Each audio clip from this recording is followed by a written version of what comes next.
મહાકાળી માતાના મંદિરે દર્શન કરીને આવ્યા. જો આ મહાકાળી માતાનું મંદિર છે.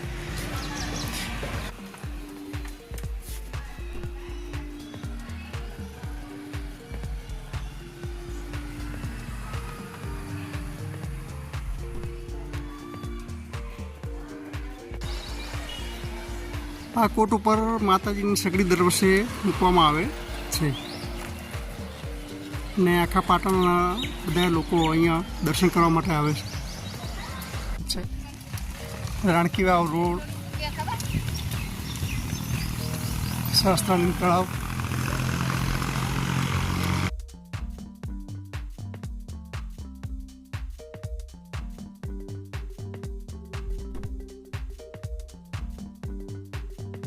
તો આવી ગયો હવે પટોળા હાઉસ. પટોળા હાઉસ લઈ લઈએ.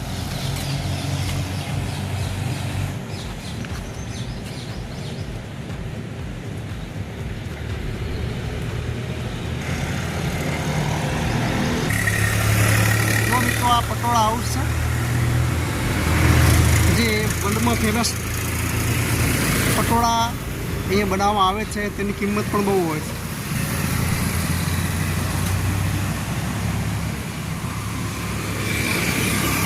આ રસ્તો જાય તે રાણકી વાવ જાય છે. અહીંયા પાટણનું ઐતિહાસિક મ્યુઝિયમ આવેલું છે. તેમાં સિદ્ધરાજ જયસિંહ વખતના જે શિલ્પો અને બીજા અન્ય પુરાવાઓ અંદર રાખેલા છે. એટલે આ પાટણનું ઐતિહાસિક મ્યુઝિયમ. આ જો દુકાન પટોળા આર્ટની દુકાનો છે. આવી અલગ અલગ દુકાનોમાં પટોળા.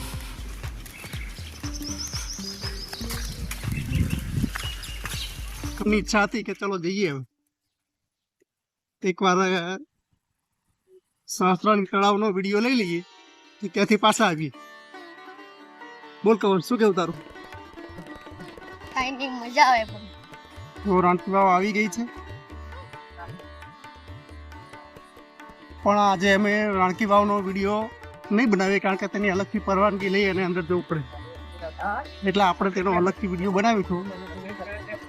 અત્યારે આપણે સહસ્ત્રલિંગ તળાવ જઈશું.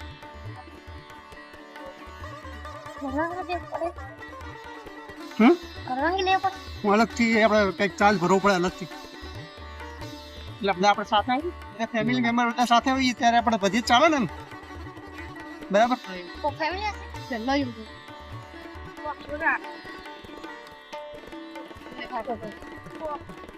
આ રાણકી વાવનું પરિસર આવેલું છે. હું તમને થોડો પાછળ જઈએ અને રાણકી વાવનું થોડું દ્રશ્ય બતાવીશ. પણ પૂરેપૂરો વિડીયો અમે અલગથી બનાવ્યું છે, સ્પેશિયલ વિડીયો બધા ફેમિલી સાથે. જુઓ એ છે તે બુકિંગ છે અંદર પ્રવેશવા માટેનું ને અહીંથી હા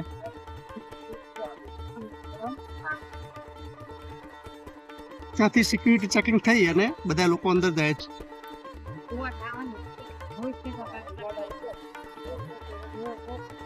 લગાવેલું છે બોર્ડ સહસ્ત્રલિંગ તળાવ.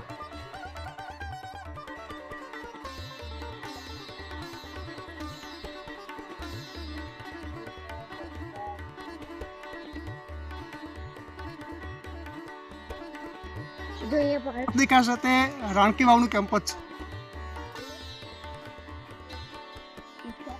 છે. ગરમીના કારણે એટલા બધા લોકો બધા ઓછા આવે.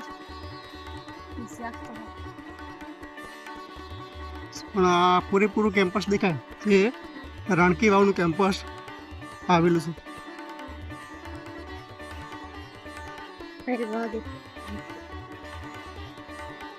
કોણ શું કે શું બેટા કે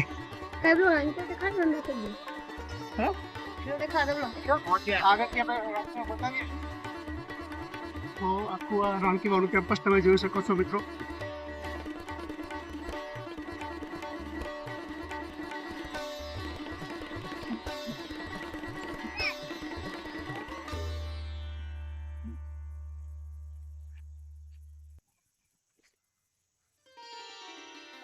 કવલ બતાવી રહ્યો છે તમને રાણકી વાવ.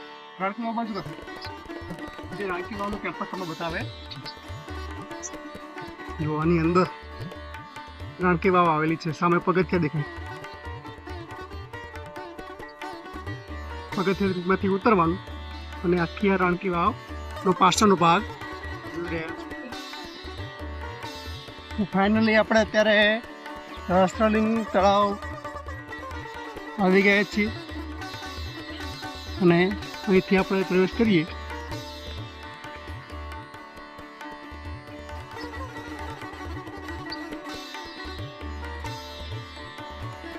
વેલકમ ટુ સહસ્ત્રલિંગ તળાવ.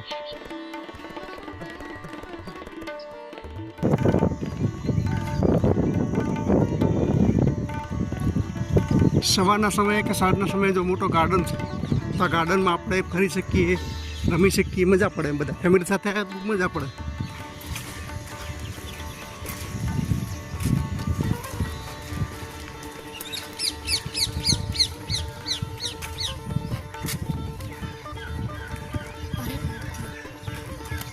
જો આ જગ્યામાં જે પહેલાંના જમાનાના ઐતિહાસિક જે શિલ્પના નમૂનાઓ મૂકવામાં આવ્યા છે, જે અમુક સાજા છે પણ અમુક ખંડિત થઈ ગયેલા છે.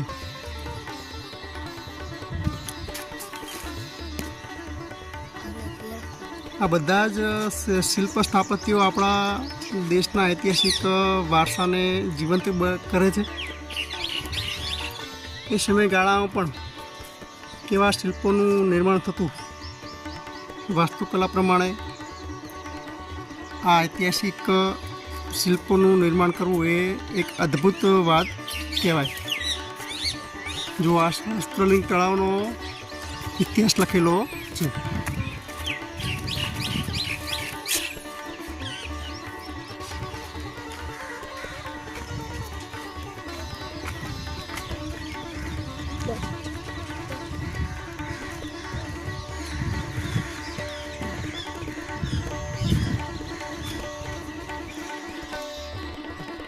આ એક પ્રકારનું કૃત્રિમ તળાવ છે, જેમાં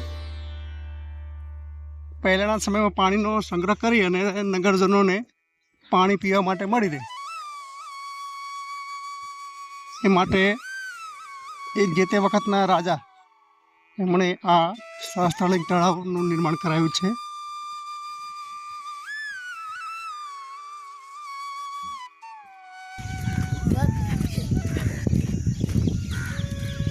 સરસ્વતી નદીનું પાણી આગળથી નહેર દ્વારા આ તળાવમાં આવે અને અહીંયા સંગ્રહ થાય. આ એક કૂવા જેવું થોડું છે.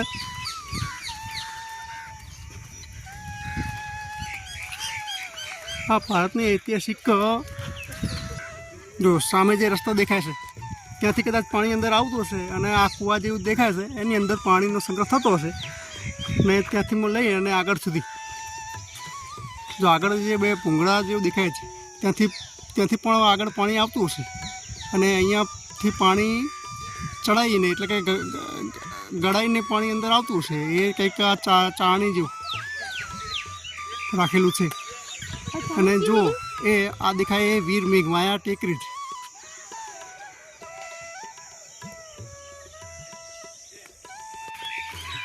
તો આ પ્રકારે આપણું પાટણનું સહસ્ત્રલિંગ તળાવ જોવા મળે છે. વર્લ્ડ હેરિટેજ સાઇટ તરીકે રાણકી વાવ અને પાટણની અન્ય જે સાઇટો છે એને રાખવામાં આવેલી, જેથી રાષ્ટ્રીય રક્ષિત સ્મારક તરીકે તેની જાળવણી થાય, તેને કોઈપણ પ્રકારનું નુકસાન ના થાય એ માટે સરકાર તકેદારી રાખે છે.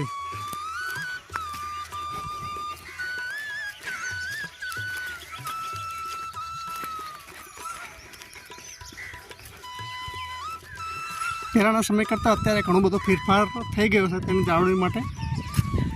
ચારે બાજુ કોટ બંધાયેલો છે. તો કવન જે બતાવે છે એમાંથી પાણી ચડાવીને આવતું હશે તે લગભગ ગરણી હોવી જોઈએ.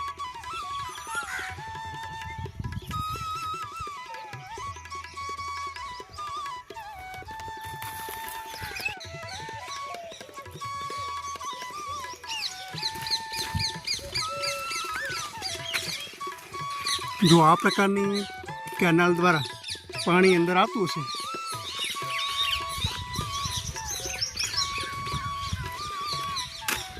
એ વખતના રાજાની જે અદ્ભુત કોઠાસૂઝના લીધે નગરજનોને પાણી પૂરું પડાતું હશે. સહસ્ત્રલિંગ તળાવ એટલે કે 1000 ઉપર લિંગની સ્થાપના આ તળાવમાં કરવામાં આવી હતી અને સિદ્ધરાજ જયસિંહ તેની દરરોજ પૂજા કરતા હતા. એટલે આ તળાવ ઐતિહાસિક મહત્ત્વ ધરાવે છે અને એક આપણો રાષ્ટ્રનું અથવા તો આપણું પાટણનું એક ઘરેણું કહેવાય.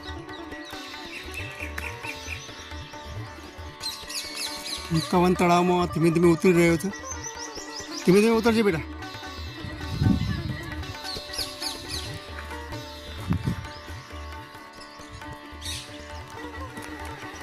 કોણ ઉપર એટલે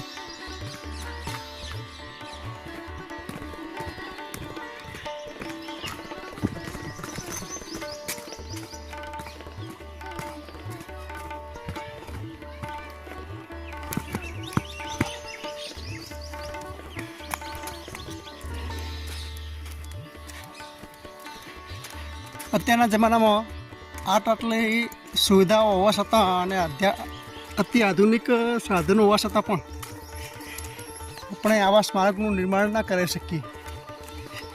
એ વખતે સાધનોનો અભાવ હોવા છતાં પણ લોકો એ વખતના રાજાએ આ ઐતિહાસિક સ્મારકનું નિર્માણ કરાયું છે. એ ખરેખર એક વિચારવા જેવી બાબત છે. અમે અહીંથી આવ્યા, હવે અમે ઘરે જઈ રહ્યા છીએ.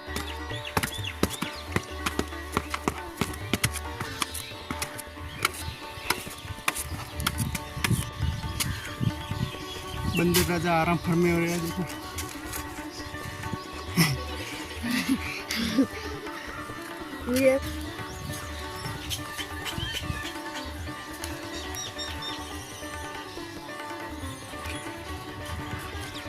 શેડો હોય એટલે વાંદરાઓ પણ ત્યાં આરામ કરે છે.